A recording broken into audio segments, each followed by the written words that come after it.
is the Hunter. Det är vår serie där vi dyker ner i samlandet, passionen och rock'n'rollen. Och idag möter vi ett par vars kärlek till varandra överträffas av deras kärlek till bandet Kiss. Vi får hoppas att det inte är riktigt så sant. Men. Så att vi kommer få höra om deras otroliga samling som jag har hört via omvägar. Vi kan säga att det är Niklas, ordförande i Kiss Army Sweden, som har skvallrat om den. Och sen har väl min kära vän och Bernts kära vän Johnny Fredriksson, jag tror ni vet vem det är också. Och han har också skvallrat. Det där är otroliga samlare.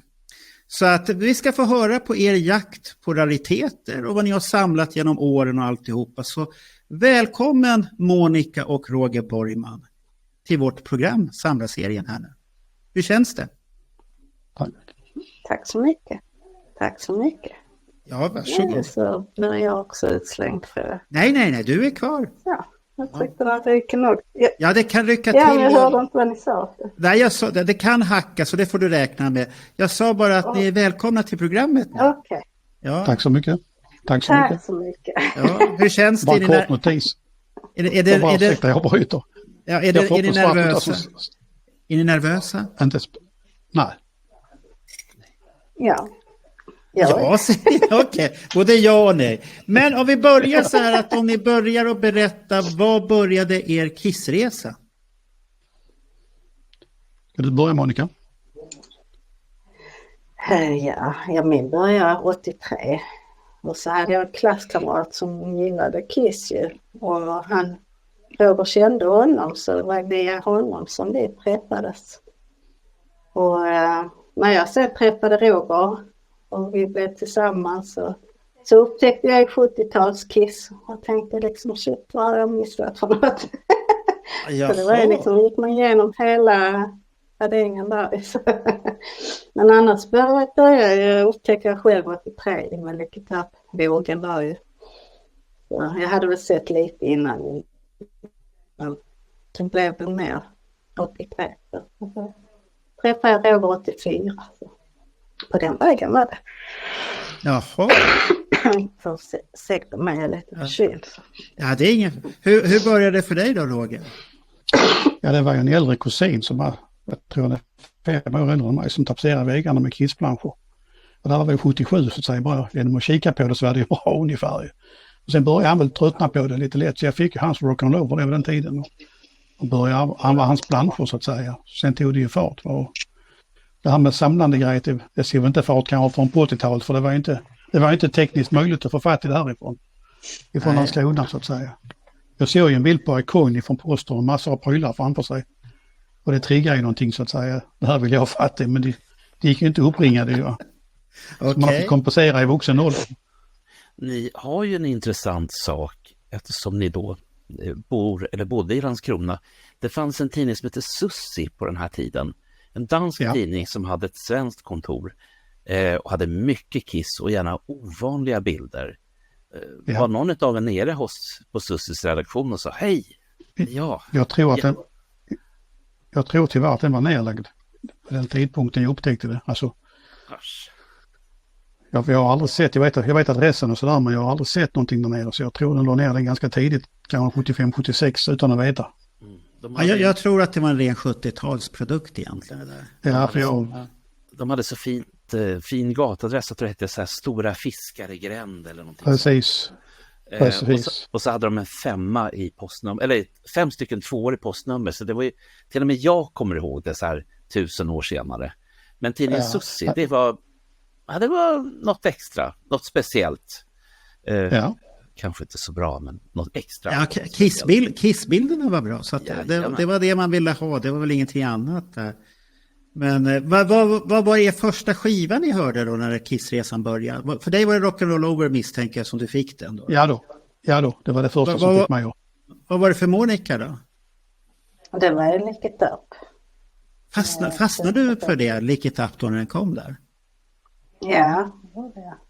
Vad gillade Paul Stanley och Gene Simmons då, de visade sina håriga bringor och allt det där? Var det häftigt då? Det gillar man ju. Jaha, du tillhör den generationen. det funkar ju inte att komma så där idag och så vara så där hårig, det funkar inte längre. Ja. Okej, ni träffades 84 då. Hur gamla var ni då? Jag var 16. Jag var 14. Inte liten. Har ni varit ihop sedan dess utan några avbrott överhuvudtaget? I stort sett. Ja. Det var ett litet veckas tid som var format. Ja, det var inte ens det. Ett par dagar, en dag eller någonting kanske. Det var trassligt. Tonårstrams. Inget allvarligt där. Var ni oense om vilken hit som var bäst på Asylum då, eller vad var det för någonting? Ja, vi minns inte ens vad det handlade om. Det var lika tramsigt i alla fall. Ja, okej. Men, Så ni har varit ihop så länge? Åh herregud, det är ju... Jag minns en 40 år, fantastisk... Ja. Oj! Jag minns nämligen en fantastisk artikel ifrån tidningen Tiffany från ungefär den här tiden som handlade om att tjejer som var 14 och killar som var 16, de var liksom match made in heaven. De var som gjorda för varandra. Ett av de få ungdomsreportage som Tiffany hade när de var musiktidning. Så det, men det stämmer ju på er bevisligen. För ni är ju Ja, det gör det. still going strong. Ja. Hur var kärleken för Kiss då? Var det som förde er tillsammans där, att Kiss var den gemensamma grejen? Ja, Monica hade ju inte Kiss-intressen från början. Hon tillhörde ju faktiskt falangen syntare. Oj. Det var lite mest syntare. Jag gillade ju mycket där som sagt. Jag hade köpt skivan, men det var ändå mest åt synthållet det var där. Sen så var det ju då vår gemensamma bekant som tog sig hit och lyssnade. Det kom där på Kiss, och det var ju, man var ju så direkt. Okej. Vad var det för synt du lyssnade på det? Vilket syntalbum lyssnade du på då som du tyckte som det var? Det var Depeche Mode. Jag lyssnar på allt. Det gör jag fortfarande. Jag lyssnar på all musik. Fanns Simple Minds med där i? Jag lyssnade lite grann på dem, men inte så jättemycket. Det var mest Depeche Mode och så var det Joan Duran och Wham gillar jag. Alltså det var jag lyssnade på allt som. Det här stödjer ju den tesen som vi har haft under en ganska lång tid, att Kiss-fans är otroligt spretiga med sin musik. Och det bor en liten syntare i nästan varje Kiss. Ja, här med. Men då kommer Roger och säger nej, här är det bara Kiss som gäller. Ja, det är ju faktiskt inte. Jag har varit väldigt svårt för Simon och Garfunkel och all sån där musik också, så jag lyssnar ju på allt. Ja, men det är skönt att höra där. Och Okej, men då vet man, och Kiss, det har växt med tiden också, passionen för bandet, misstänker jag. För ni har ju gjort mycket galna saker. Väldigt mycket. Ja, för jag har varit och studerat era Facebook-tidslinjer där lite. Så har jag sett vad som finns där. Det är resor och det är allt möjligt och konserter. Och ni lärde känna Niklas väldigt tidigt också. Jag tror det var 84-85. Peter Eklöf, jag har varit vän, han känner ju till Peter Eklöf. Ja, vem kan ha missat honom? Det går ju inte att missa honom.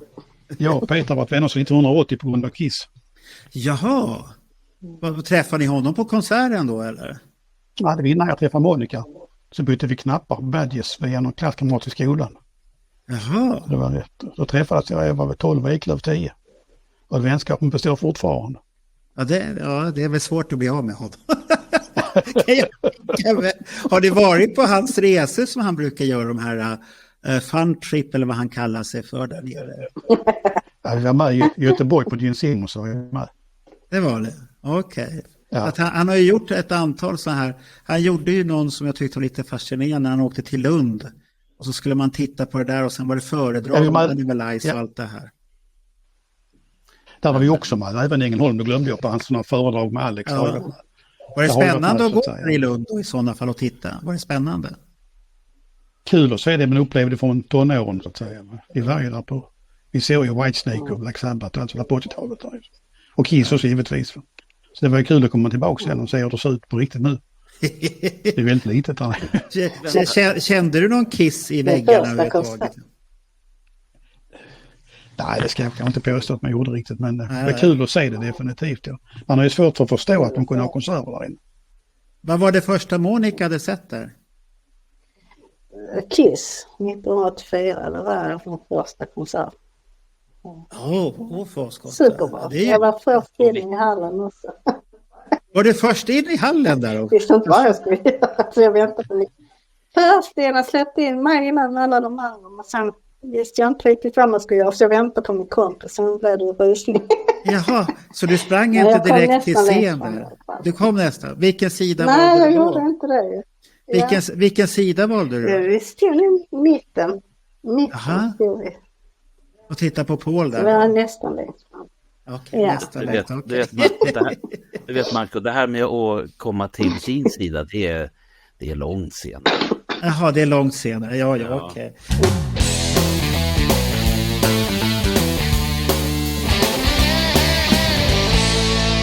Har ni någon första sak att visa upp från er enorma samling? Man ser ju lite grejer bakom Roger, att det ser lite läskigt ut. Det är ju hela dräkter, Ja. eller är det Gene Simmons på besök där? Man börjar bli orolig. Ja, man skulle kunna önska. Ja. Det här var en sån pryl som man såg i skivorna på 70-talet.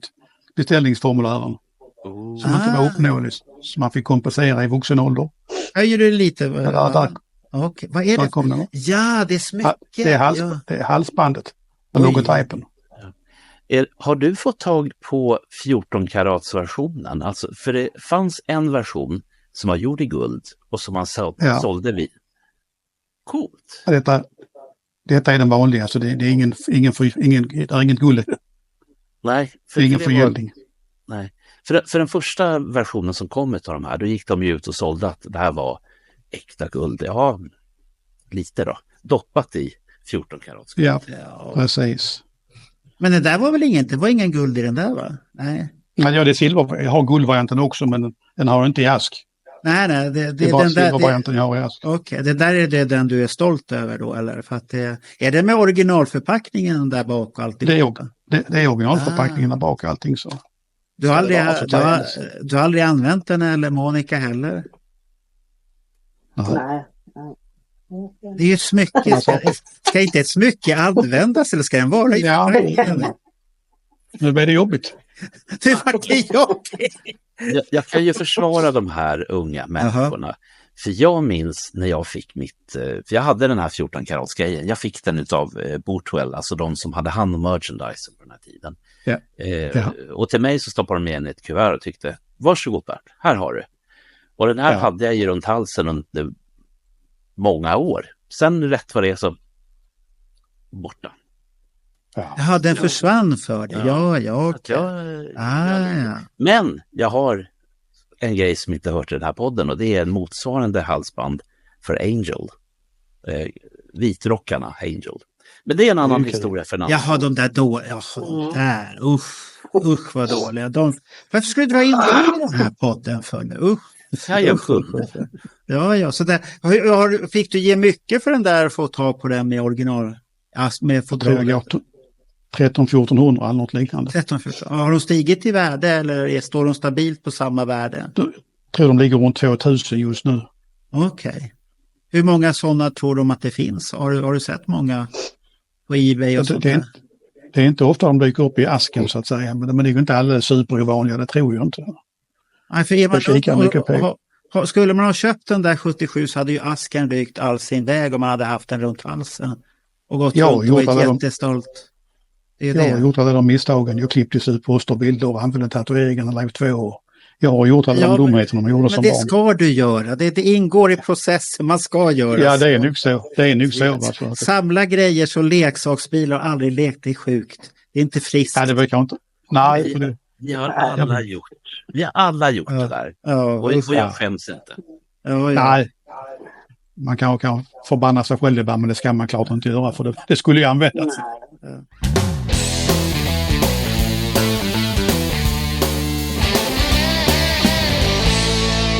Ni har ju en imponerande samling Kiss-prylar, har vi hört.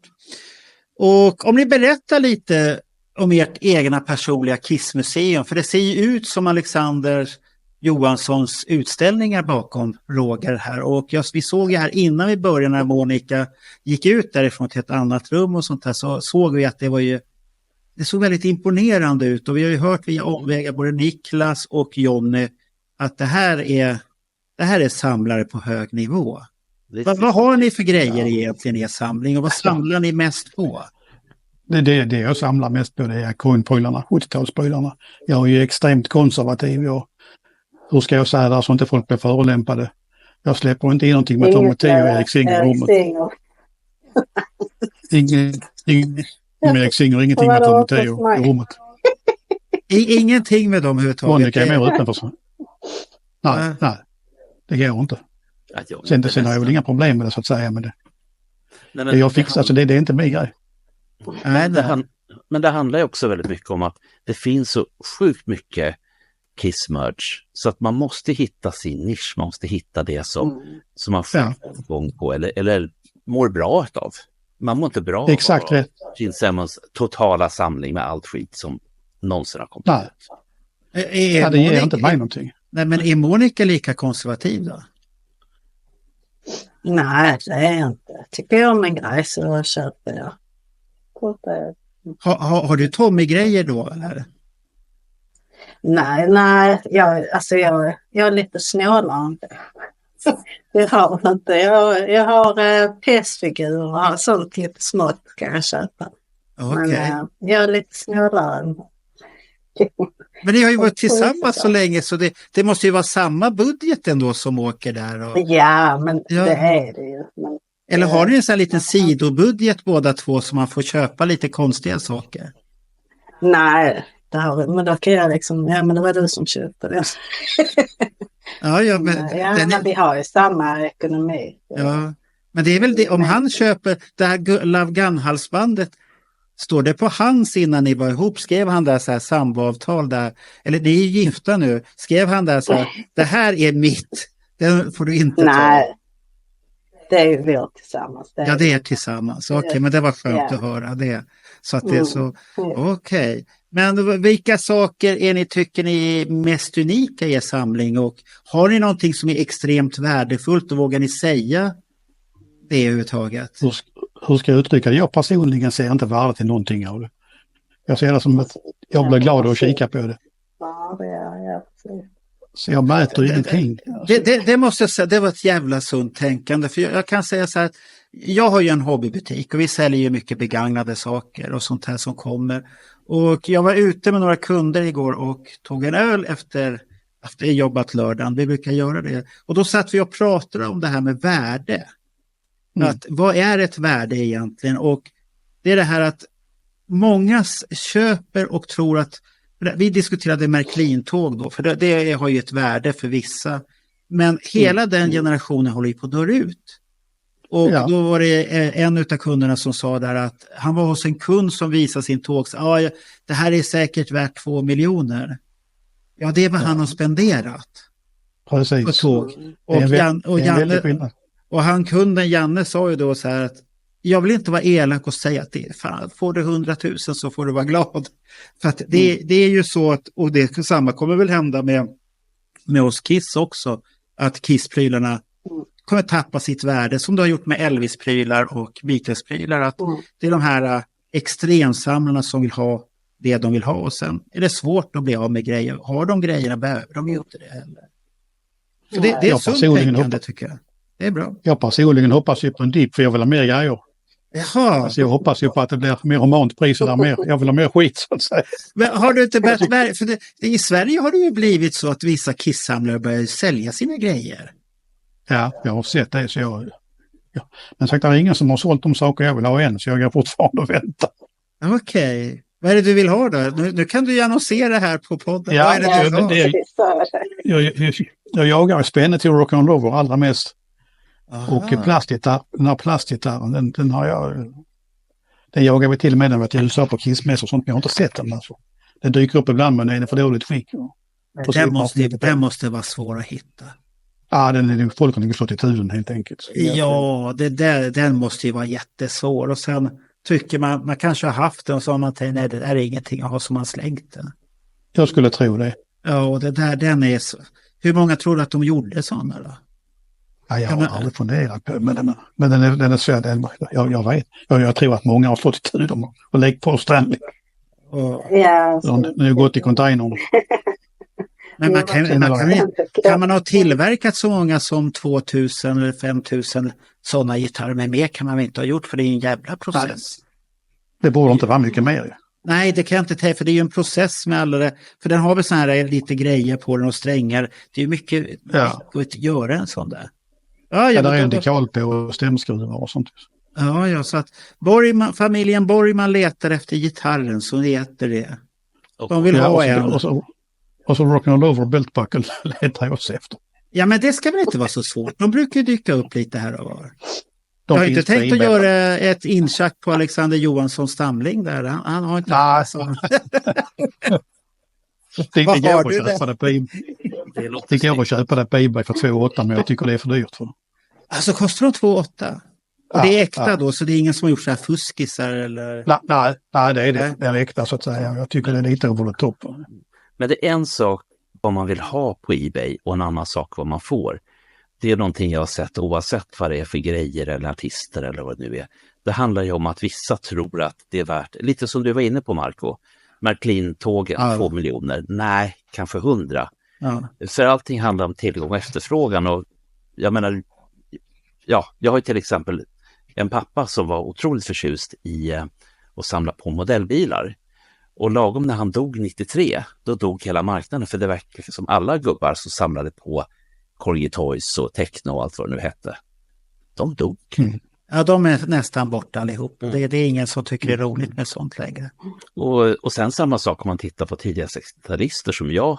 Jag var ingen Märklin-nisse, men jag var en Fleischmann. Därför att det var trevligare och billigare. Och jag tror att de är ju värda ännu mindre idag. Ja, det är ännu mindre. Så att allting handlar i grund och botten om tillgång och efterfrågan. Hur länge man sitter på sina grejer. Och så finns det saker typ som de här jultallrikarna som danskarna var tokiga i. De är inte ens värda porslinet som de är tryckta på. Men då var de det på 70-talet.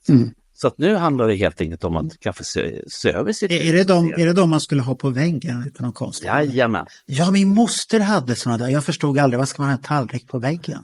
Det finns en. Ja, jag har aldrig förstått. Nej, men det finns en som jag faktiskt skulle vilja ha, men det är skitsamma. Det är ifrån månlandningen 1969. Då gjorde de en extra tallrik med Armstrong på den här. Okej, så du söker månlandningstallriken. Nej. Okej, då vet vi det. Jag har ja, du kan byta mot andra tallrikar. Ja, det går vi tillbaka till Kiss här nu. Ja. Vad är det mest unika ni har hemma då? Utav era saker? Det måste, är det inte det jag ser bakom Roger? Inte det? Nej. Tänker du flipperspelet? Ja, du har flipperspelet då? Ja, det blinkar ju där bakom. Ja. Är det ett fungerande? Det är, alltså hur ska jag säga? Ja, alltså detta är det 4:e flipperspelet jag äger. För att prata om värde. Jag började jaga dem 88 eller någonting, 89. Och det hittade jag en farbror som hade hyrt ut flipperspel i Landskrona tidigare på 70-talet. Och hade lagt ner och hade en lada utanför Landskrona. Så där hade han ett kisspel ståendes. Jag ville köpa honom och sa han, det får du för 1000 kronor, sa han, för det fungerar inte. Så jag köpte det för 1000 spänn och sen började vi laga det. Så fanns det en lokal firma som också pysslade med sånt där. De hade 2 stycken kisspel. De sa, du får bägge för 500 spänn. Annars sätter vi yxarna i dem. Så på den nivån är det. Nej. Så du har 4? Och sen så, nej, jag sålde av de 300 åren som gick. Vi fick ju barn och sådär och kom i andra faser i livet. Vi sålde av dem ju. Sen kommer man till en punkt där man bara ångrar sig. Så jag vill ha ett nytt. Så jag började jaga på eBay, hittade ett i Tyskland för 14 000 faktiskt. Det som står bakom nu. Och det är det bästa skicken jag någonsin har sett på dem. Det var inte mycket heller. 14 000 var inte farligt. Nej, jag köpte det precis när det bara stick iväg igen så att säga. Vi har ju upplevt en tid när Kiss-grejer inte var värda någonting, när folk inte ville ha det. Ja, det var här, innan 96 så var det ju väldigt där och sen kom väl nästa dipp där i början av 2000-talet ungefär. Ja. Tycker jag på priser, och då började det florera mer på eBay och grejer och folk ville bli av för att alla trodde att Kiss var slut. Det var ingen som hade räknat med att det skulle fortsätta sen då, men det har ju varit så här dippar om man säger så. Ja, Monica och Niklas Olsson vi var ju över i USA 91 på en Kiss Convention i USA. Och vi 3 var faktiskt de enda européerna första gången som var där över. Vilket år var det? Det kostade 91. Peter Criss var ju special guest det året var. Och det kostade grejerna ingenting. Vi köpte ju sådana konsertkontrakt. De sålde ett par lådor och sådana. Jag tror de kostar $3 stycket. Alltså kompletta kontrakt från 76 och 77. Ja, men de har Niklas berättat om många gånger att man gjorde ett klipp. Det kommer jag ihåg. Ja, det var ingen som ville ha det ens. Det bara stod där alltså. Niklas köpte en guldskiva för 2 och 4 och jag blev erbjuden att köpa Ace guldskiva från Dynasty från Nya Zeeland för 1200 spänn. Men det var pengarna slut. Nej. Det var ingen som köpte det. Ace jacka från Hot Run Hell. Vi var där 92 så det var Ace gäst. Då sålde jag Ace grejer själva. Hans jacka från Hot Run Hell, den han stod på den här brandbilen. 16 000. Den hängde där en hel dag.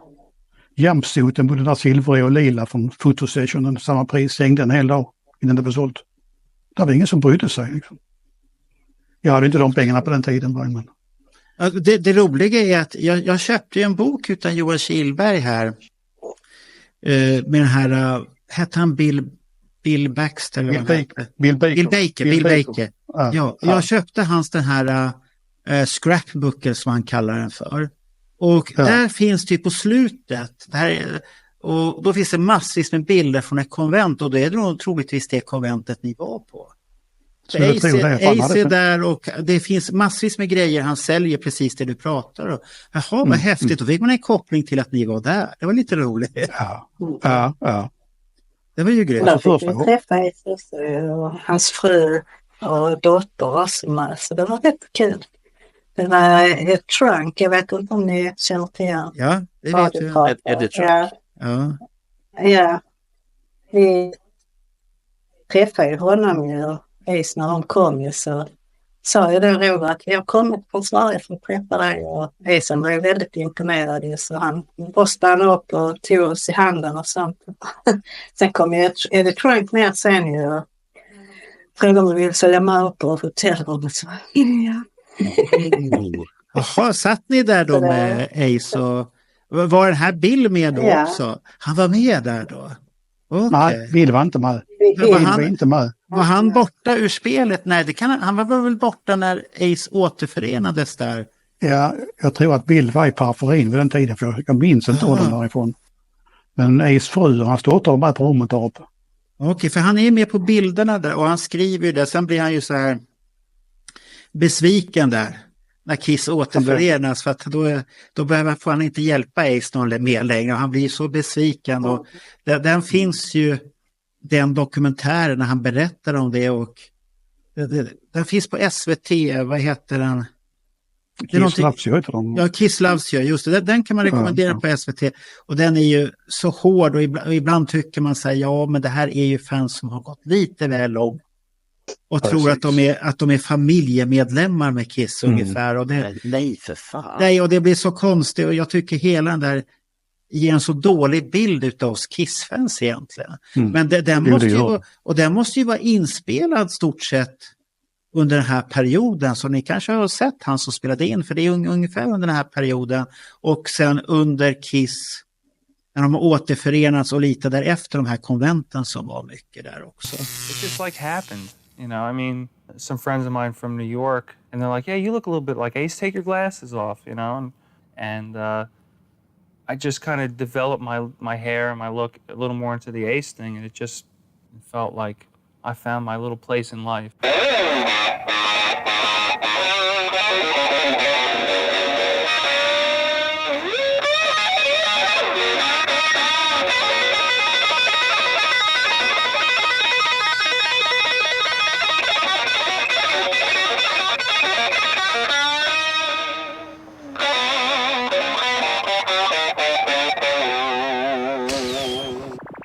If somebody had said to me, you know, one day you're going to like be, friend of Ace, and you're going to have his old costumes and guitars, and you're going to, you know, play him in a band, it would blow my mind. I just wouldn't be able to believe it.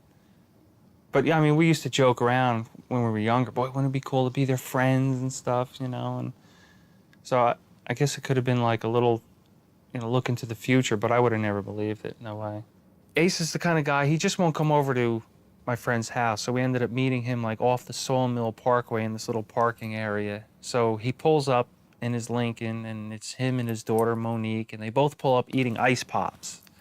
and here it was, Ace Frehley pulled up, and I had a couple things to have him sign, and I had a couple photos of me when I was a kid with my Kiss posters in my room, and I said, Ace, I've been a fan of yours for many years, and, what an honor it is to meet you. If I had to think that when Billy was 14 years old, that he would be where he is today, doing what he's doing today,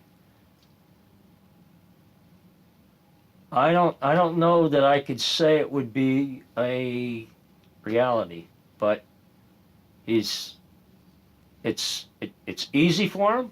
He's very accomplished and personable. Gee, thanks. Well, no, he is. He does a good one-on-one. I mean, him and Ace, I love it. Hey, let's do lunch. Oh, that cracks me up, right? Where'd you go, Boston? Chicago. Chicago. Let's do lunch. Oh, I love that. Ja, så det är mycket vid den perioden. Nej, väldigt konstigt. Hela den bilden. Ja. Men det kan jag rekommendera. Men det var sagt, det var inte Kiss-grejerna värda någonting. Folk ville knappt köpa det. Var så.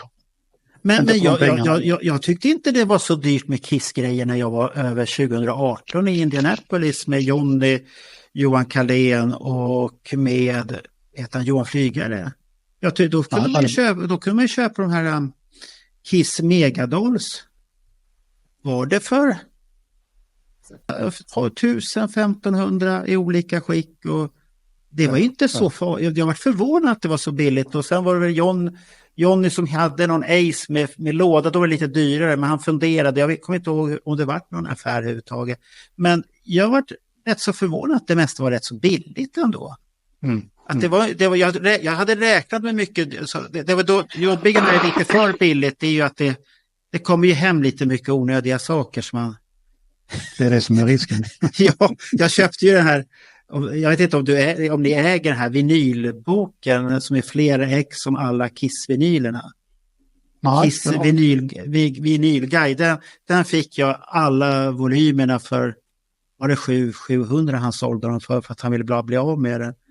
Och då tyckte jag det här är ett kap, men jag tror jag bläddrat i hotell. Jag har bläddrat en gång, det var när vi skulle prata om Lick It Up för att hänga i med Morgan Östergrens pratar. Annars hade jag inte hängt med överhuvudtaget i alla de här pressningarna och innan han pratade. Då använde vi faktiskt den som referens i den podden lite då. Och så det har kommit till användning i alla fall. Har Monica någon favoritpryl i den här Kiss-samlingen där? Ja, jag har ju valv. Ingen sinnesvalv har jag ju. Det är jag väldigt glad för. Ja, nu är den där uppe så det kan jag inte ta ner. Men jag kan visa något annat som jag också är väldigt glad för som egentligen var en felbeställning.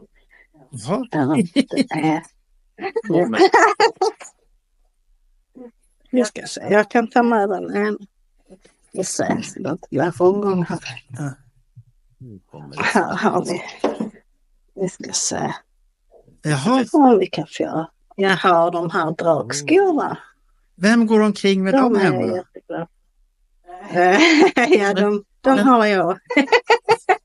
Marco, det var Roger som skulle beställa Afghan-stövlarna. Så.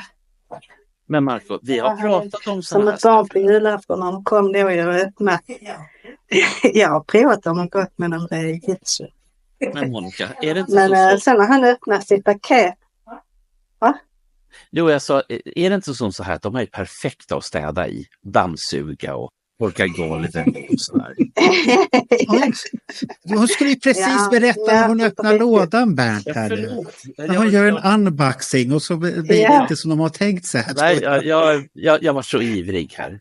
Jag tänkte på städning och dammsugning. Roger, han hade ju gått och längtat efter de här Afghan-stövlarna där han ville så gärna ha dem. Sen kom de några veckor innan jul och så var han så glad att öppna, så var det Destroyers. Och jag hade ju tjatat på Roger innan han skulle ta dem istället, men nej, skulle ha Afghan så men ja, jag tyckte klart synd om han så. Men vi fick köpa båda det. Han fick köpa dem. Jaha, ni köpte de andra också. Okej. Man kan inte skicka tillbaka ett par Nej. dragstövlar, det kan man inte. Vilka fabrikat är det på de där då? Är det de här replika? Ja, det är han är replika som har gjort dem. Ja. Det är de här som är väldigt bra gjorda och de är rätt så dyra, jag för mig, va? De kostar Jag tror de kostar runt 8-9 tusen med tull och moms och porto och hela biten. För Kihlberg sålde ju sådana nu, sina dojor. Jag vet inte, det var väl Dynasty-skorna som han har. De vet jag är från replika. Jag tror Lavgan-skorna kan vara från det också. Jag tror det också.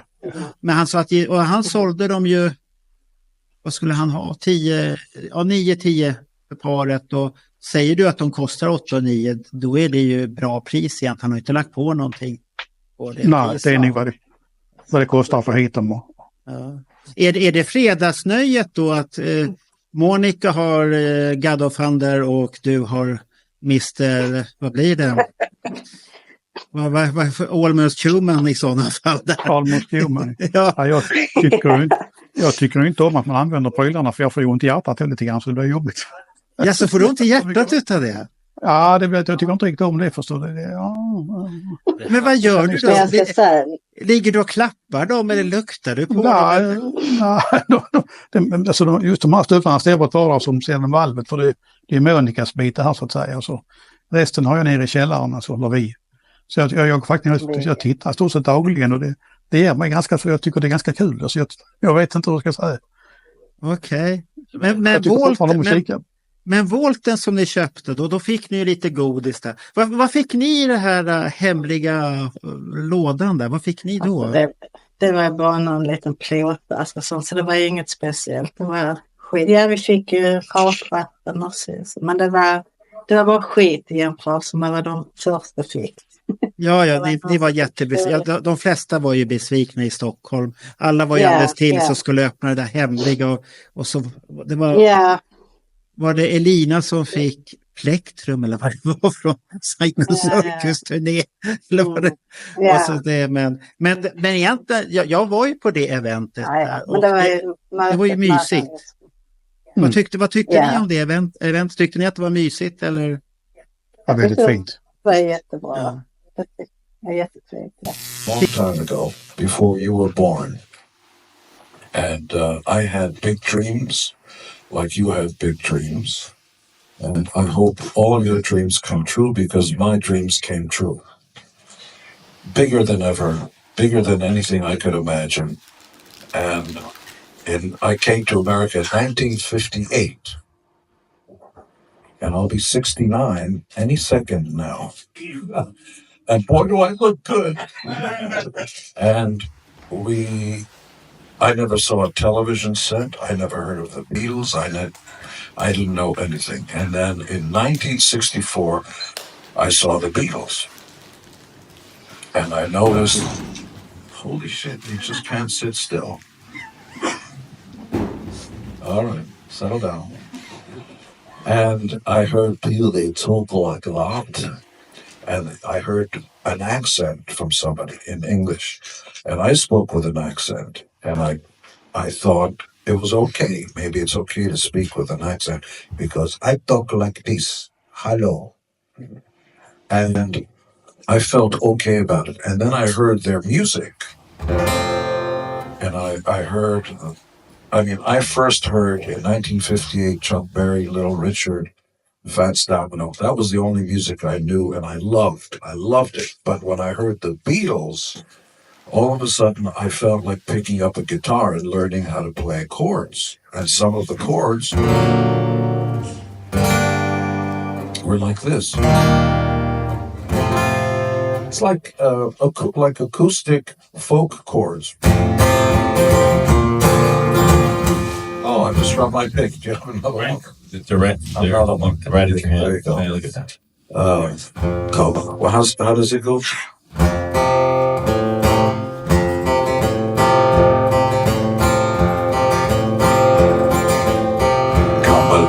No, he's here.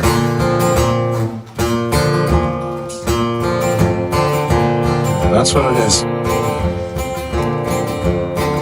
Come along and ride this train. Come along and ride this train. Johnny Cash, bitch! What are you shaking your head for? I thought you were doing ABBA. Fick ni mycket tid sen med Gene Simmons där efteråt också? Alltså, inte mycket ju, men vi fick nog prata lite mer bra att ha en handikappad man. Jag Han kan går inte. ju så sakta. Ja, men du krukar för att ta mig fram så det blir lite fördelar ibland då. Jaha, det var tack. Du var som en fotbollsspelare då. Extra skadad. Ja, jag är ju det konstant ju, så att säga, så man får ju fördelar ibland, har jag märkt. Ja, men det är ju jättebra det på det sättet. Framförallt amerikaner är mycket, mycket mer vänliga när man har svårt för att röra sig än vad de är i Europa. Jaha. Det vet jag inte mötande. Oj då. På riktigt alltså, på riktigt.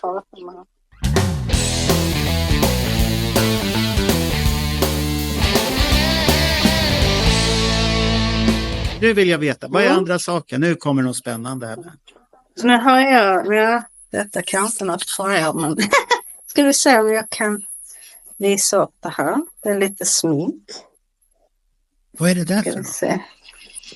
Det syns inte jättebra här, men det är Jaha. ögonskugga. Med blir lite bländat. Svårt med hand. Vadå, är det smink i den där?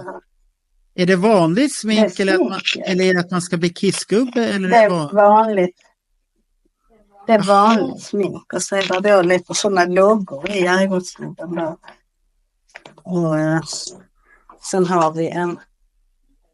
När har de släppt när har de släppt en sån... Det var en snygg spegel. Men när har de släppt en sån där sminklåda med vanligt smink? Sminkväskan. Det är ett företag som heter Glamlight. Jag tror det är 1,5 år sedan, 2 år sedan de släppte en kollektion på den Teresa Fotocoin, visade upp hela kollektionen. Så där vi såg det. Aha. Läppstift och läpppenna. Och sen är det lite svart vit mascara. Se där. Det där är nästan blandat här. Alltså vitt och svart. Men det vet jag inte riktigt vad man ska ha till. Man ska sminka sig efter kiss. Ja, men det är när du ska vara riktigt fin på fredagar. När det är dags för fredagsmys. Då ska du måla det så. Marco, Ja. det är ju det här vi behöver för att göra oss extra fina. Ja, det där har jag aldrig sett en sån Ja. produkt. Det kommer med så fint. Och så är det så liten ändrar. Jaha, det är en sån också. Där. 3D. Ja, 3D. Sådär. Ja, det är så. Men det var en rätt så modern produkt Ja, det där. Och då har jag förstått att det där var ju inte då Rogers idé att köpa den där. Nej, det var Nej, inte. Det nej, var för inte. Roger sa ju att han var ju trogen bara fram till Bill och Coin och sen var det ju skräp Ja, allt det precis. andra som du tyckte. Ja. Vad tyckte Roger om när du skulle ha den där, Monica? Nej, han tyckte väl först var lite tokigt, men sen gav han med sig. Jaha. Jag sminkar inte mig, det är det som... Ja, så du gör inte det? Ja. Så Han du har inte gjort. Nej, okej. Ja, men då räcker den ju länge också. Ja, men det gör den. ja, men hon har lärt sig utav Roger, man får inte röra sakerna överhuvudtaget. Det som sist kom man till det. Jag hade inte tyckt om hon hade använt det. Du får väl måla det svart och vit och sen nu är det fredagsmys. Så får vi se vad han säger. Ja. I sådana fall.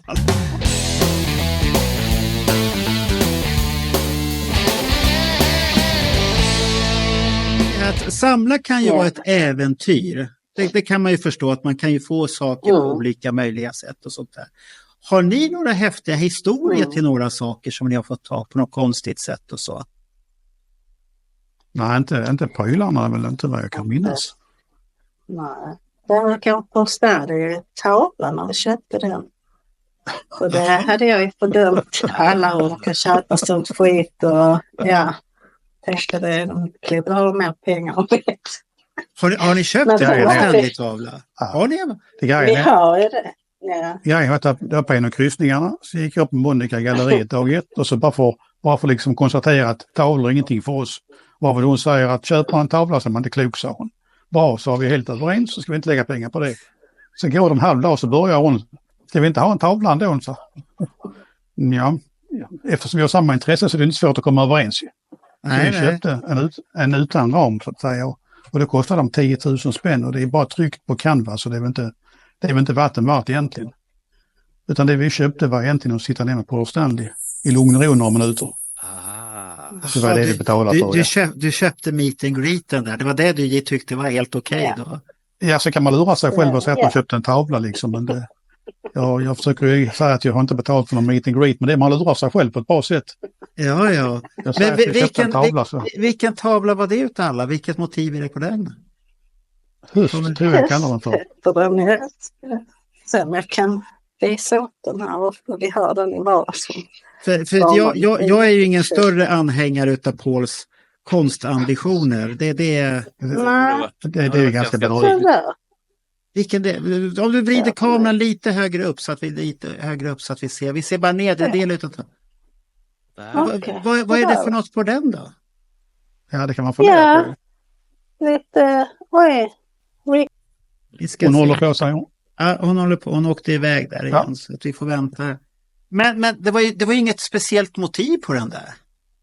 Den var billigast. Fan. Det var allt det handlade om. Ja, herregud. Det var snyggt att ni var så ärliga och säger det. Ja, och grejen är att det är Monica som köpte det och vi går ifrån galleriet efteråt och glömmer tavlan. Och det är sant det här. Alltså. Oj. Nej, glömde ni tavlan och gick därifrån? Vad sa Paul då? Jag tror inte de berättade för honom. Nej, då hade han väl blivit riktigt pissed off i sådana fall. Ja. Nu kommer hon här, nu ska vi se, nu kommer Monica, nu ska vi klicka. Och där kom Monica in där. Ja. Och vi fick höra utav Roger här att du glömde tavlan. Ja.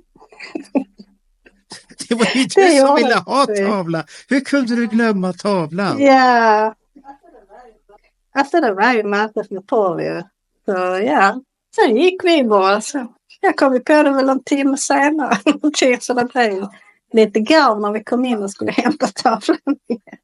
Jag hoppas inte Paul märkte, för det är ju en skymf mot konstnären i sådana fall. Att jag tyckte det var mer spännande att träffa dig, men jag glömde tavlan som jag betalt för. Okej. Ja, den är ju värdefull i alla fall då. Så. Hoppas vi. Ytterst tveksam. Ja, Roger, du är tveksam till att den är värdefull. Ja, jag tror inte någon vill ha den ens. Men värdet, det har ju alltid att göra med in the eye of the beholder. Så att precis. Det finns ju de som är väldigt förtjusta i Pauls konst. Så det är bara... Ja, jag har varit i diskussion med Raja och Jan om det. För de är ju förtjusta i konst. Och jag neggade ju den rätt så stenhårt i en podd. Och jag tyckte det är bättre att Jean var mycket unikare på sitt sätt att måla. Så Paul. Jean så mycket finare. Ja, men han är unik. Om jag säger så här, Paul tycker jag känns för mycket hötorg. Man vill vara konstnär och du är inte konstnär. Han är en rockstjärna och det betyder inte att man kan göra alltihopa. Det betyder inte att du kan skriva böcker, bli Formel 1-stjärna eller någonting. Du ska hålla dig till det du kan. Så att det är olika saker på sånt här.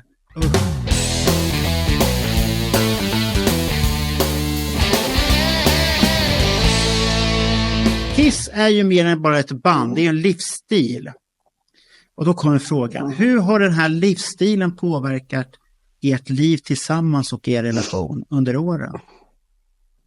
Det har ju fört oss i platser som vi aldrig trodde vi skulle komma till i världen. Alltså jag kan säga att jag avskyr värme, jag avskyr båtar. Vi har gjort 9 kryssningar. Och Monica är extremt Monica är flygrädd, gjort 15 USA-resor bara på Kiss. Så visst har det påverkat. Oj. Ja, det är tufft om man är flygrädd och du hatar kryss. Men hur har du klarat det att vara på båten då? Ja, man märker inte när man kommer ombord den första gången var jag livrädd när vi gick ombord, ska jag säga det. På riktigt alltså. Jag tänkte, ska jag våga lägga mig här? Alltså en flytande konservbok, vågar man det? Men det gick ju bra ju så. Nu har jag vant mig, men första gången var jag panikslagen. Hur Ja, åkte ni när ni åkte? Delade ni hytt med någon eller hade ni själva bara en egen Vår hytt? dotter var med första gången. Sen har vi åkt själva alla gånger. De andra gångerna sen. Okej. Vi tog med dottern första rundan. Har ni haft en lyxhytt då eller hur har ni lite dyrare hytt? Balkonghytt ett par gånger.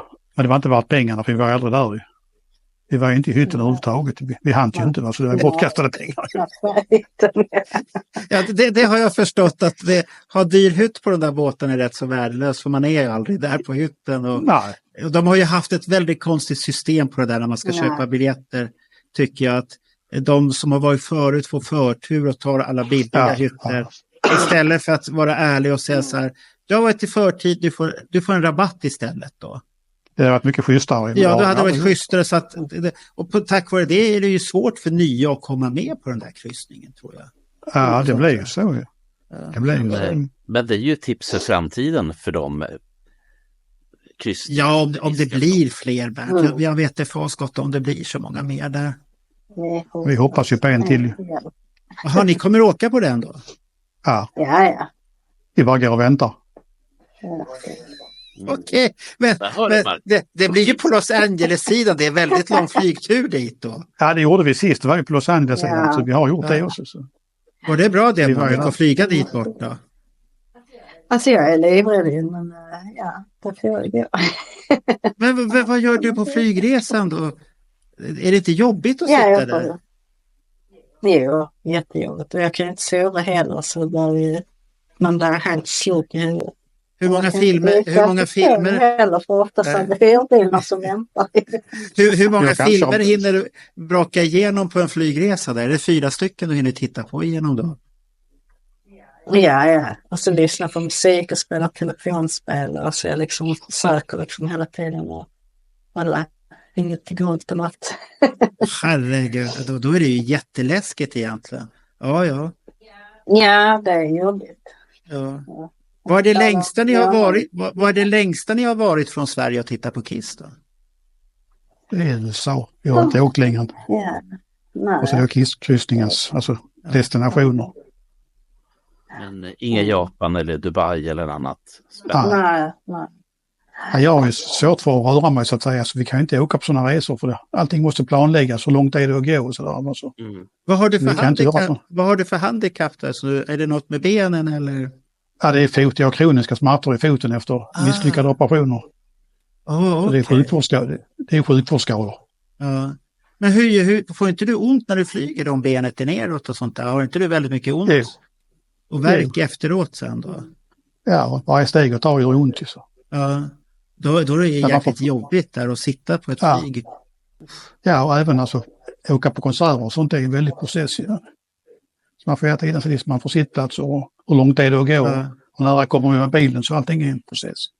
Så därför är kryssningen bra för oss. När man bor liksom i händelsernas centrum så är det betydligt behagliga resor för oss att göra dem.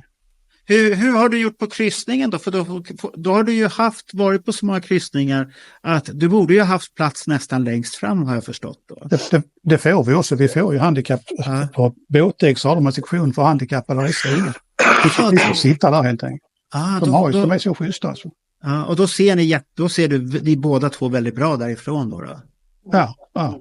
Sen får vi en hytt som är dubbelt så stor också för jag är handikappad och behöver mer svängrum och sådär. Det kostar inget extra. Nej. Som sagt, det är helt annat bemötande än det här. Ja, nu kommer någon säga så vilka fördelar, men det kan man ju diskutera. Jag tror du skulle gärna vilja vara av med smärtan egentligen. Jag hade gärna bytt vilka sektioner som helst. Det är många som glömmer bort det där. Att det är inte, man går ju inte frivilligt att ha ont för fasgotta. Och jag kan tänka mig den där flygresan och sitta, vad är det, 8 timmar? För de vill ju inte att man ska gå omkring helst på flyget heller. Nej. Och sen om du har kryckor och gå, då är du inte populär att gå omkring där. Nej, det gillar de inte. Nej, då blir det direkt att de kommer säga till dig, gå och sätt dig. Så att det är ingen rolig resa. Då är man rätt så stum i benen och stel som det attan kan jag tänka mig sen där. Ja. Usch vad jobbigt där. Men det är värt insatserna. Ja, det är så mycket positiv energi när man väl gör det. Så att man får ta det undan med det goda.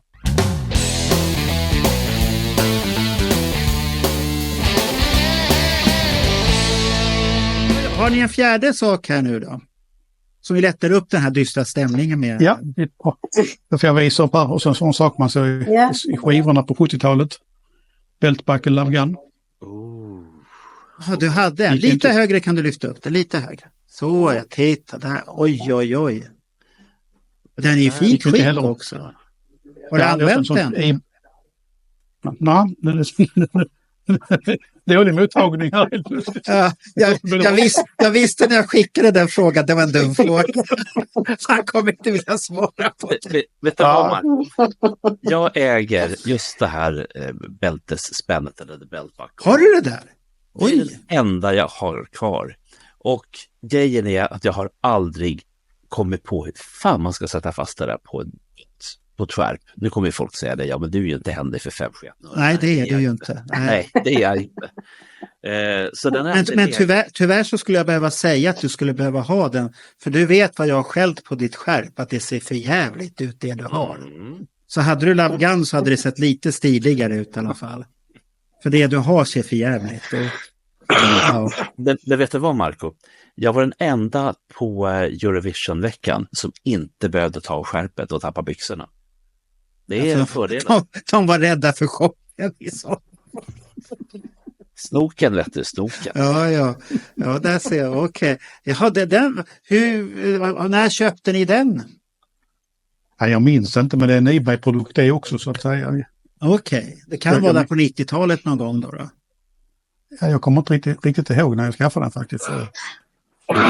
Minnet är inte vad det borde vara. För de var billiga som attan på 90-talet, kommer jag ihåg när man satt och tittade ibland där på vissa ställen. Ja. Och man hörde talas och då var det billigt.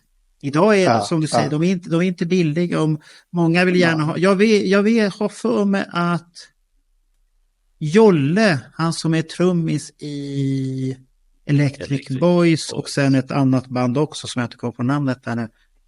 Och han har, jag tror att det är Love Gun. Tänk om han har rock'n'roll när han går omkring med det. Det är alltså Jolle jag ska fråga hur man får. Jag har för mig att det är Jolle har haft något sånt där. Jag tyckte det var så jävla snyggt han hade det också. Det var så här lite rock'n'rolligt i hela. Man behöver inte ha så mycket. För det blir direkt så här rock'n'rolligt när man har den på sig i sådana fall. Ja.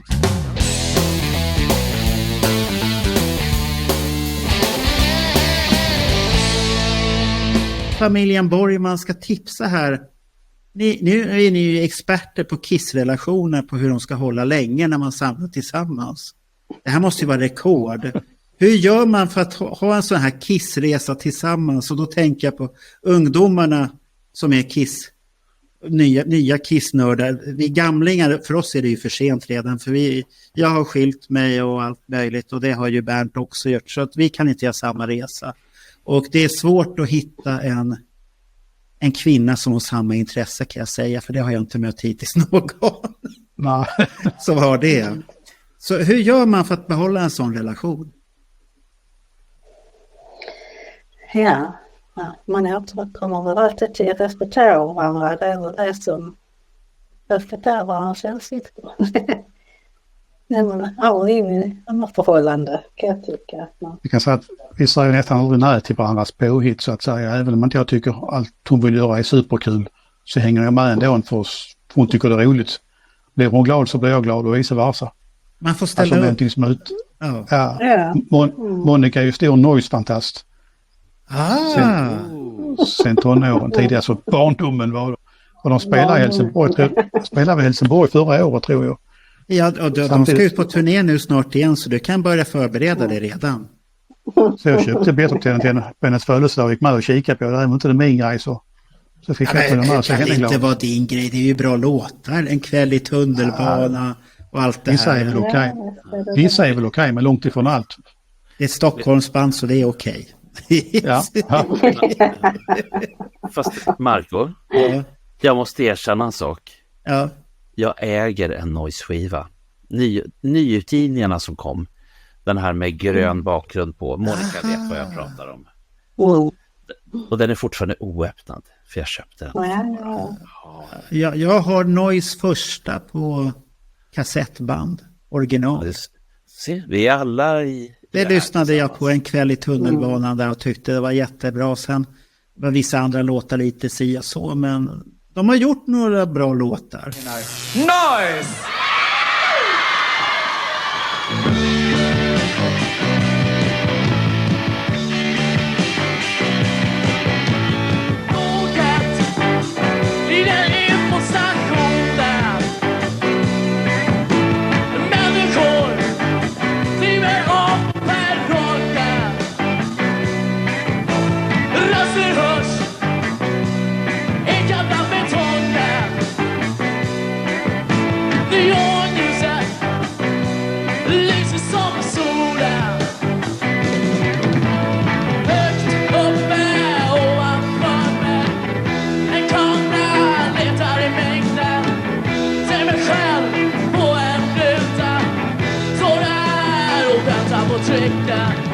En kväll i tunnelbana, alla går som den vanliga vana. En kväll i tunnelbana på stan.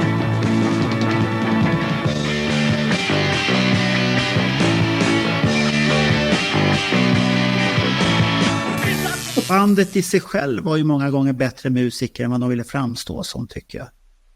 Att det är inga dåliga musiker överhuvudtaget och de kan det. Men låtarna kanske inte gör rättvisa alltid för vad de kan, tycker jag. Och sen att de kallades för lite för punkaktiga, det var lite konstigt att förstå. För det förstår jag inte.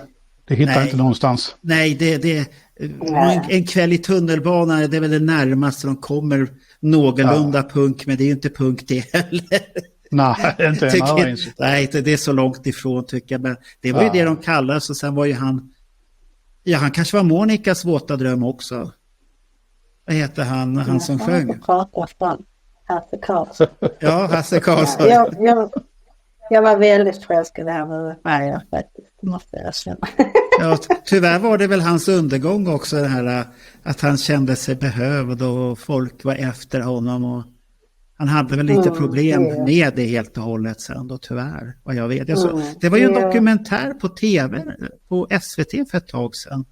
Om det var något år sedan, om hans liv. Det var lite deprimerande att se det här som bandet hade, att det var mycket problem, flesta där.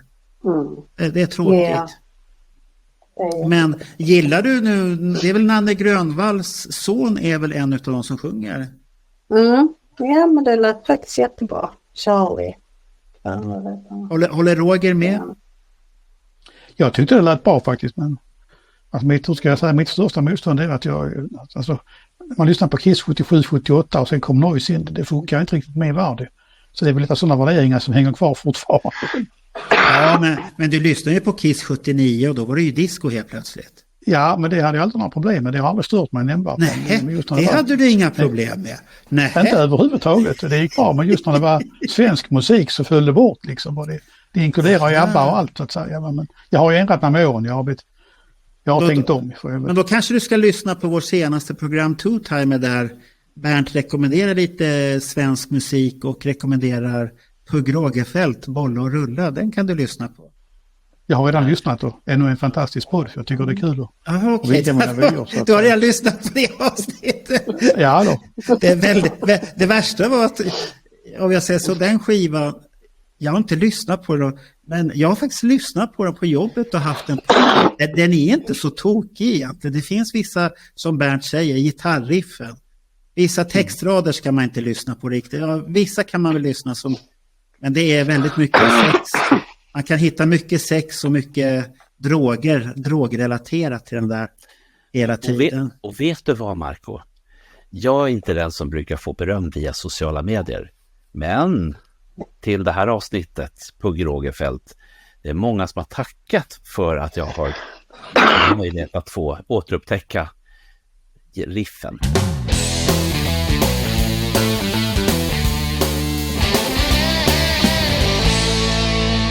Har ni några bra tips till de som samlar? Vad man ska tänka på, vad ska man hitta på? Var ska man börja sin kissresa i samlandet? Jag skulle vilja säga nischa dig. Hitta din grej så att säga. Så det är ett alldeles för brett område tycker jag, om man ska ge sig på allt. Jag har ju faktiskt gett efter för lite nya produkter. Jag kört de här stora dockorna som spelar musik. Med Destroyer-kläderna. Så lite grann sånt har jag gett efter för som jag tycker är extremt fina. Jag inte kan stå emot. Är det de som Alexander Johansson har i sin utställning? Allt de här stora... Ja. Okej, ja, det precis. Ja. Så sådana grejer har jag gett efter för. Men som sagt, jag rekommenderar folk att nischa sig vilken era det nu än är. För att det inte ska bli övermäktigt. För det är alldeles för stort att springa på allt.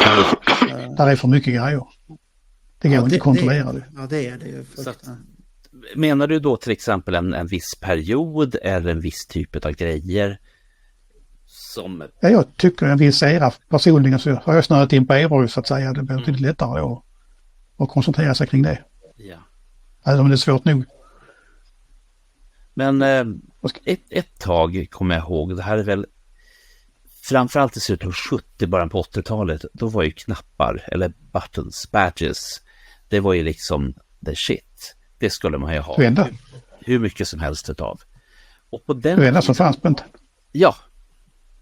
Och det var ju billigt på den tiden också. Och det var ju inte så noga med om det var original eller inte, utan det fanns ju massor. Ja. Hur är det med knappar nu för tiden? Om du ska titta på den här eran då som du är inne på, Roger. Jag har väl dem från 80 så att säga. De här 4 som de sålde på turnén. Ja. Det är ändå jag gett mig på. Sen jagade de här. Det kom en på varje medlem. Endast jag kissade av mig på en på hela gruppen. De har försökt hitta liksom. De dök upp och gratulerar för Syla om de jag missade. Det är väl det enda jag bryr mig om det så att säga. För det var för mycket bootleg verksamhet på den tiden. Ja, absolut. Och sen också för den delen. Men jag tror att på den här tiden när vi är slutet på 70, början på 80-talet, man hade varken speciellt mycket pengar eller brydde sig om det var original eller... Nej, det fanns ju inte i tanken var. Nej, auktoriserad merch och sånt där. Man köpte det man hittade helt enkelt. Ja, det gjorde. Ja. Men jag satt och tänkte, Got Love for Sale, det är väl en rätt så bra grupp att börja om man ska samla och leta efter saker. Är det inte det? Ja då, jo det tycker jag. Jag tycker de verkar ha bra hyfsade priser där många gånger. Och det är ju inte så att det är överdrivet. Och Tradera kan man ju göra klipp. Jag köpte ju själv den här Chris Lent-boken här nu som hade försvunnit. Jag vet inte vart den har försvunnit. Så nu hittade jag den igen här under sommaren och så la jag dit ett bud så vann jag den äntligen. Så det var skönt. Så nu har jag den i samlingen igen. Ja, den är ju verkligen kul. Ja, jag kommer ihåg direkt så här, fan vad bra den var när jag började bläddra. För jag gjorde ju felköpet för några år sedan och råkade köpa den japanska utgåvan. Och sen så när den kom så tänkte jag så här, ja man kan väl använda Google. Ja, det går inte att läsa så. Det är bara att glömma bort det. Så att det är svårt. Ja, den är snyggare gjord än den här amerikanska originalet. Så är den här mycket snyggare än den japanska egentligen. För det är läckrare bilder i den och bättre papper och alltihopa. Så att det man får göra så. Men det här, har ni samlat på vinyler någonsin? Jag har gjort det på 80-talet och på 90-talet. Och jag gör inte det igen. Alltså jag köper men väldigt, väldigt begränsat. Alltså något som är extremt fin. Och Monica hon hoppar inte heller på vinylträsket. Nej. Det är inte riktigt sant det där sista. Så fort det kommer någon specialutgåva med Mary Carpo så är hon framme och trycker på knappen. Så det var inte riktigt sant det där sista. Lite klart jag köper. Något lite, men inte så att jag samlar så måste ha allt. Nej, men så fort det står Mary Carpo. Fast jag lider med dig Monica. Jag har samma problem när det kommer till Mary Carr. Så att, oj. Vad är det för speciellt med Mary Carr då? För det är ju samma skivor de släpper ut hela tiden. Ja, för den sista så lyser ögonen på. Ja, men det är ju samma grejer på den. Vad blir ni lyckliga för att ni har en box där det lyser på? Jag kan berätta för min egen del varför, Marco. Okay, vill du höra? Jag förklarar det. Ja. Jo, det fanns... Dels så kom det en box med Adolfsson och Falk för många år sedan som heter Blinka blå. Och där fanns det självklart en lysdiod som blinkade blått. Den blinkade under ett par år och sen dog den. Den går inte att köpa eftersom folk som samlar på Adolfsson och Falk har den. Men den blinkar inte längre. Det går liksom inte att ta sig in i den och byta batteriet för det funkar inte.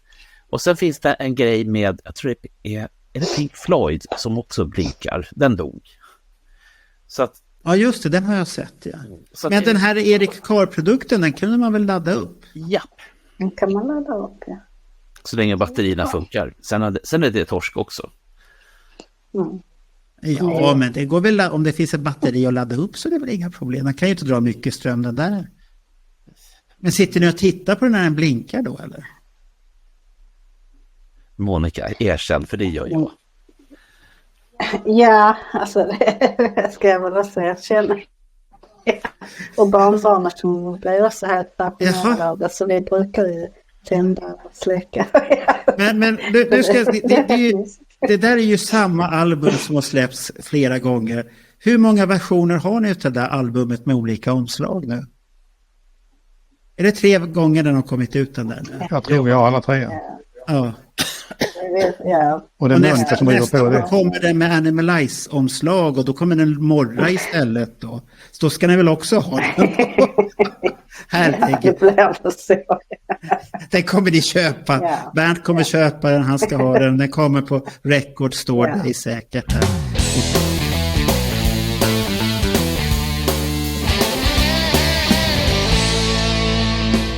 Nu går vi in på femte saken. Femte, vad har ni för roligt nu?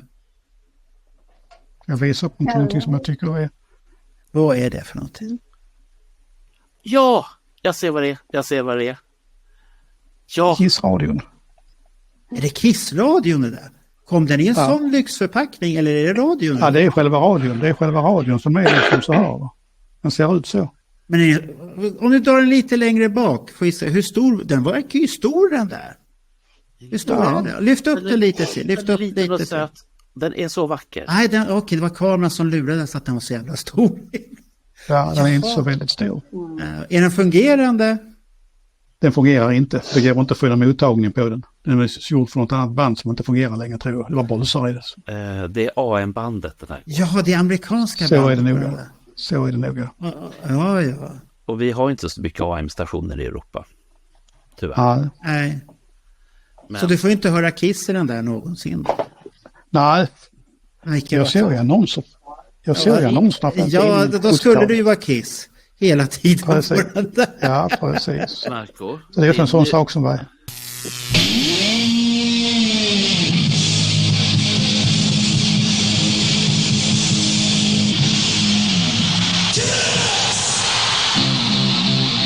Radio created by Kiss. You've seen them, you've heard them. Now, for the first time, all the sheer excitement of Kiss is yours to capture with the Kiss Radio. Take Kiss with you. It's fun. Show your friends and be the first. Now, the Kiss Radio. The Kiss Radio is available by mail only, so call or send your money now. Here's how to get your Kiss Radio.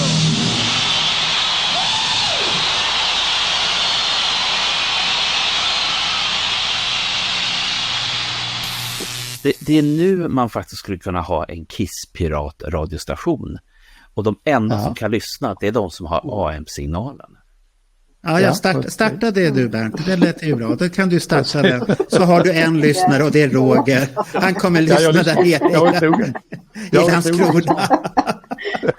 Han kommer ha den på sin lilla radioapparat. Poängen med AM är att avstånden är väldigt, väldigt stora. Och det är därför som AM är stort i USA. Därför att avstånden är ju stora. Och när vi hade det som bäst här, det var ju när vi hade Radio Luxemburg. 208 meter på mellanvåg. Det är det, Marco. Det sa inte mig någonting. Nej, men kul var det i alla fall. Det kan för sig några människor som blir så här bara... Ja, jag har lyssnat på Radio Luxemburg och spelat in låtar. Jag vet att jag har spelat in Secret Service Flash in the Night en gång på kassett via Radio Luxemburg. Fast det var så jävla dåligt ljud, men jag hade den i alla fall. Det är nackdelen med AM, ja. Men om vi startar en station... Nej, jag ska inte vara med. Du får starta själv. Jag har fullt upp med allt annat där. Så att det nej tack från min sida. Vi får ta det på redaktionsmötet sen.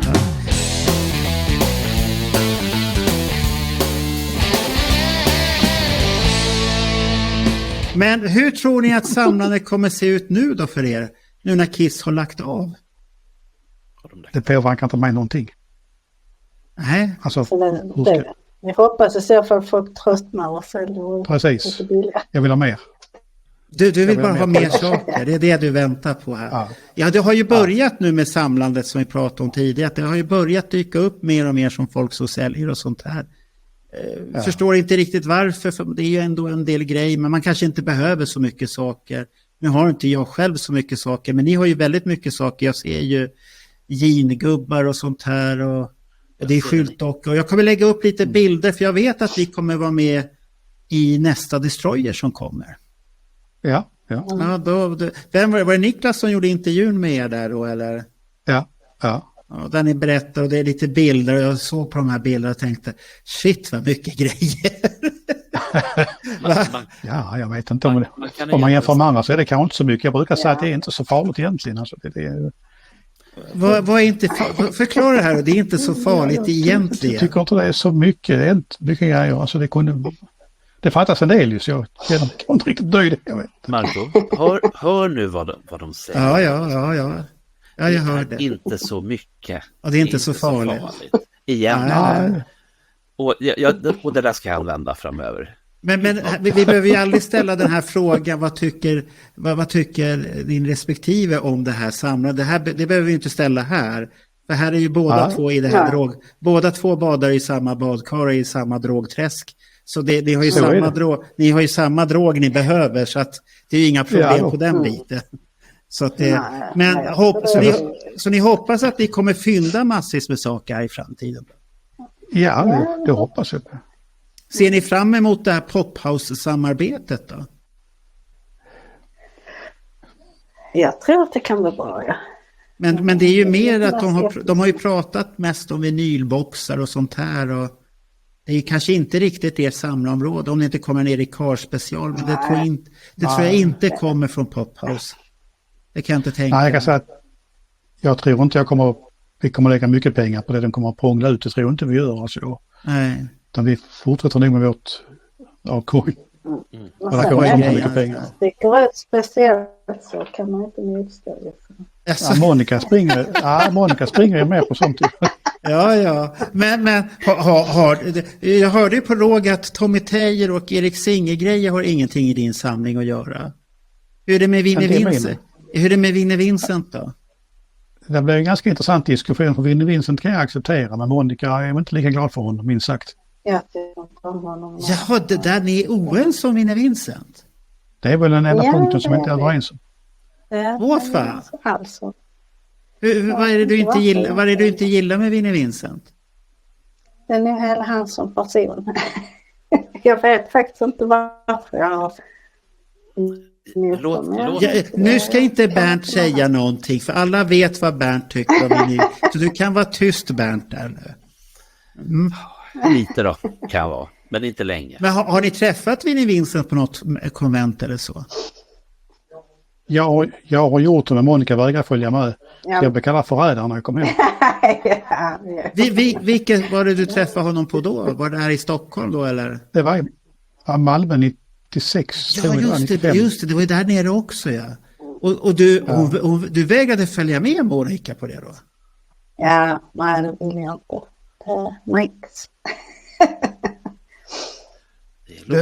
Hon tyckte väl att förräderi gentemot dig så åka dit ungefär. Ja, du hör Bernt. Det finns sunda människor. Vi kan prata om det sen. Ja. Ja.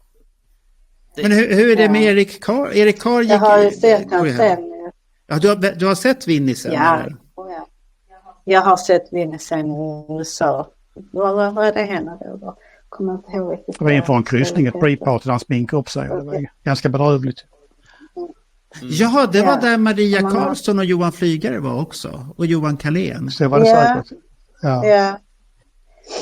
Och man har hört så många stories som har varit så elakt mot människor. Och, jag vet inte. Tog du bild med honom då? För det fanns ju det att man kunde få en bild med honom. Nej. Har Roger bild med Vinnie? Jag tog inte med mig heller med tanke på min frus starka motstånd, så håller jag avstå. Kommer på vägen. Det här, Marco, det här är ju också en grej då för att visa hur man håller ihop. Ja, man respekterar det. Det är snyggt det där faktiskt. Men Erik Karr var ni överens om. Det har ni accepterat på. Ja. Det går bra. Ja, Han var ju fantastisk. Han var fantastisk. Fantastisk människa. Mark St. John då? Och de träffar vi aldrig. Nej, det är väldigt få som har träffat honom. Det enda jag känner i min bekantskap som har träffat honom, det är Johnny Fredriksson. Han har träffat honom 2 gånger. Oj. Och han sa det att andra gången var rätt så bedrövligt, om man säger så. Ja. Och så att det var inte mycket att höra, att det var en tragisk träffa. För då såg man att det var mycket kokain och missbruk med i bilden också då. Men Ja, det är synd. Bruce Kulick har ni säkert träffat, det som ni var på kryssning. Ja då.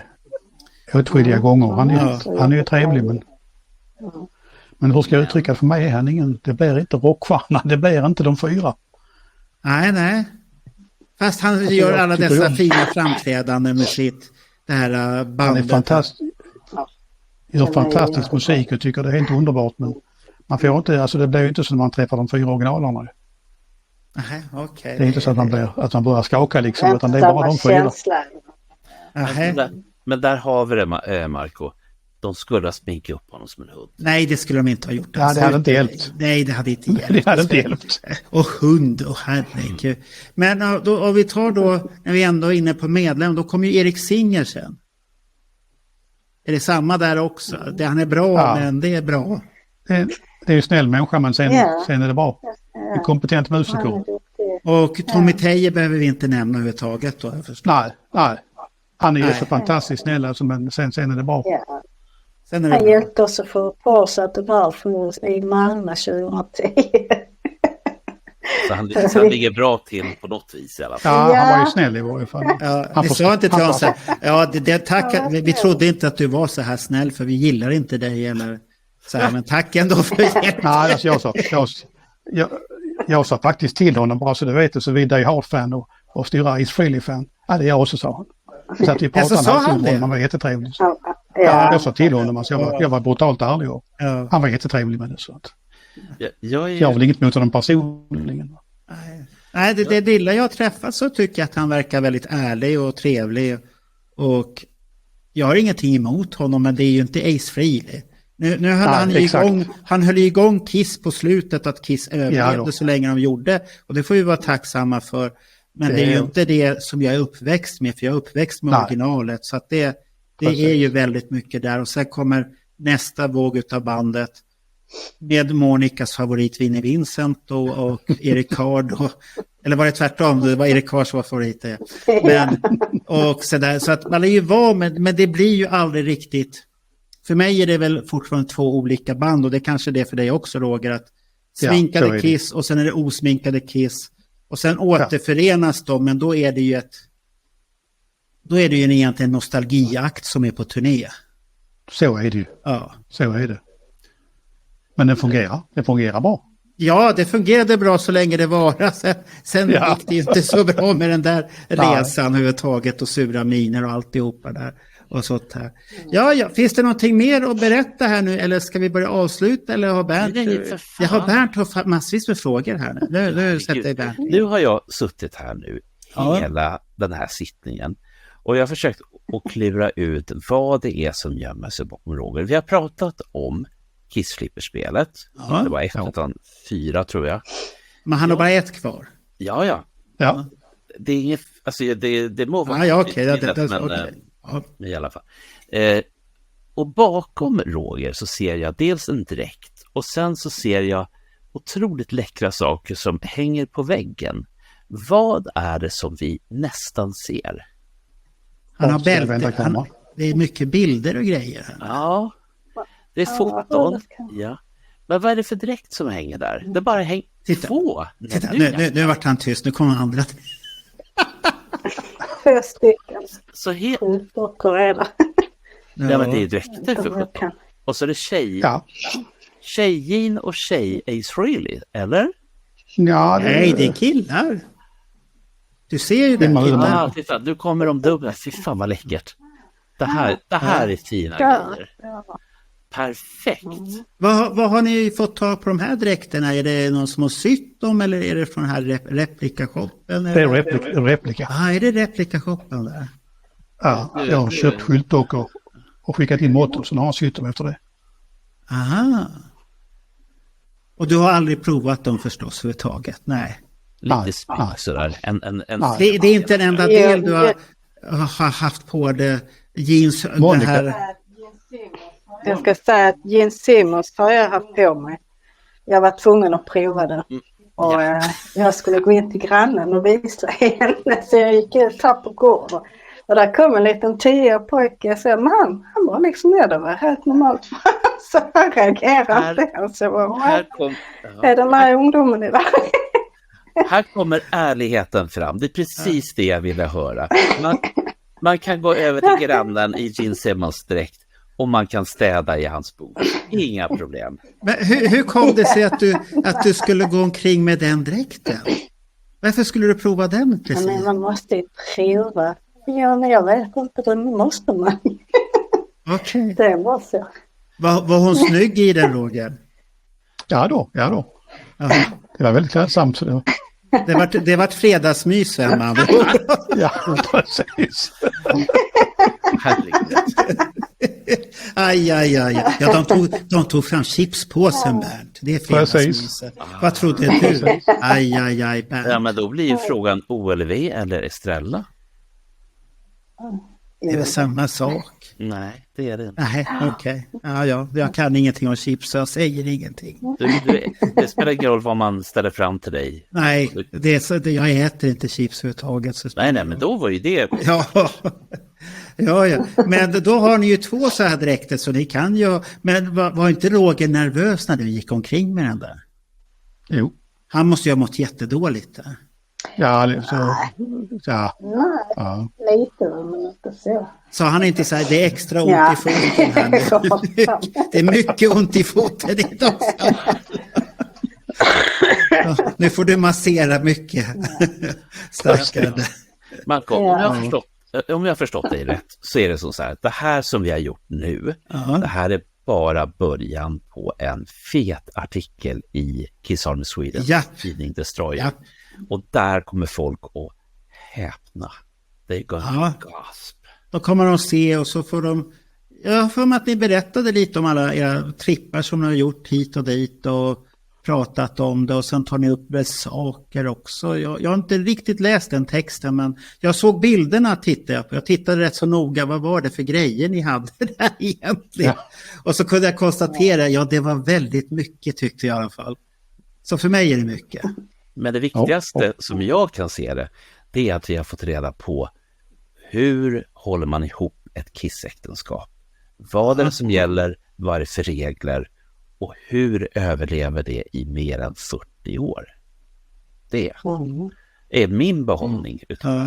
Och så dräkterna förstås. Vi kan ju ställa lite rolig fråga här bara för att veta lite var i Kiss-världen ni står. Bästa Kiss-album? Och nu svarar ni var för sig, inte som par. Jag tycker det svarar jag på Never Love Gun. Nej, du får bara säga en, inte 2, en. Öde, vad tar du med dig? Jag tror det blir Love Gun. Love Gun, okej. Ja. Och Monica? Ja, jag brukar alltid säga så det var helt annat för vilket humör man äter att vi kan skiva man lyssnar på. Men jag tror bara för att den är en. Ja, det är svårt. Jag vet ärligt uppriktigt inte. Jag vet inte. Vilket album tänker du på bara då? Ja, det första albumet tänker jag på. Och sen tänker jag på Double Platinum och jag gillar ju... Ja, och nej, så det är jättesvårt. Det är jättesvårt, jag kan inte välja. Ja. Det där var svårt för dig verkligen. Det var väldigt svårt för dig att plocka ut en skiva. Ja. Men jag tycker Double Platinum är ett listigt svar. För då får man ju det göttaste. Ja, det är lite fuskigt svar tycker jag. Det är lite fuskigt. Så du vågar inte vara ärlig vilket så är det där. Men om jag säger, vilken är favoritlåten ni tycker att den här, när man vill höra på Kiss som man inte har hört på länge, den här vill jag höra. Vilken är ni sätter på direkt då? Jag vill gärna höra Legend Tonight faktiskt. Den gillar jag. Det var ett udda svar. Legend Tonight, okej. Mycket bra svar. Ja, den är bra. Och Roger tänker för fullt här nu, ser jag. Ja, jag tänker för fullt, alltså spontant skulle jag säga en låt som inte ligger på den från en av soloskivorna. Det är Ace New York Group som är alltså den enstaka låt så att säga. Det är nog den som man har gått på. Det är ju inte, om man ska definiera från Kiss-låt eller inte kan man fundera på. Men ja, men de är ju tillägnade till varandra och det stod ju en Kiss-logga högst upp till ena hörnet. Ja, definitivt. Så det är den som man har gått på. Det är sådana låtar, Legend Tonight och om ni har haft Kiss-torka så kommer de. Det var ju otroligt det där. New York Groove, Legend Tonight. Det var lite annorlunda svar. Det hade jag inte tänkt på. Mig har du aldrig frågat. Nej, därför jag vill inte veta för det kommer någon Vinnie Vincent-grej där bara. Nej. Jo, det gör det visst. Du kommer bli överraskad. Ja, men säg din låt då. Nej, inte låt. Album? Ja. Du kommer aldrig kunna gissa det här. Det är en Kiss-skiva. Det är inte en Vinnie, det är inte ett soloalbum utan det är en Kiss-skiva. Vad skulle jag ta med? Du sätter på Hatten Head. Jag hade tagit med, jag är listigare än så. Jaha. The Originals, den hade jag tagit med. Men du får ju inte ha såna här boxar, det där är fusk. Är det? Ja, du dissade ju Monikas förslag alldeles här, dissade vi. Nej, att det var fusk och då är ju en box ännu värre, det är ju superfusk. Nej, jag dissade tvärtom. Nej, det där är så... Du är diskad, du har rött kort redan så här ut. Sätt dig på bänken här nu. Så att, nej, då avslutar vi här nu då och tackar för den här trevliga podden och samtalet och alltihopa. Och vi hoppas att det här gick bra här nu fast det var lite struligt och vi har åkt ut och in och sånt här. Men jag tror det blir bra, det kändes bra. Så att nu när ni träffar på familjen Borgman ute på ett evenemang så är det bara att gå fram och fråga Roger, har du fått ta på bältespännaren? Och Monica frågar ni så hur är det med relationen med Vinnie nu? Har den blivit bättre eller inte? Eller hur?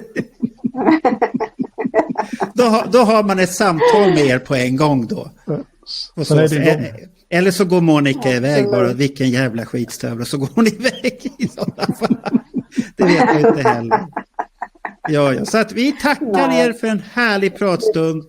Och så får ni ha en stund och lyssna på er själva sen och hoppas ni klarar av det. Många brukar ha svårt för det när man ska lyssna på sig själv. Jag har jättesvårt. Ja, det har jag också.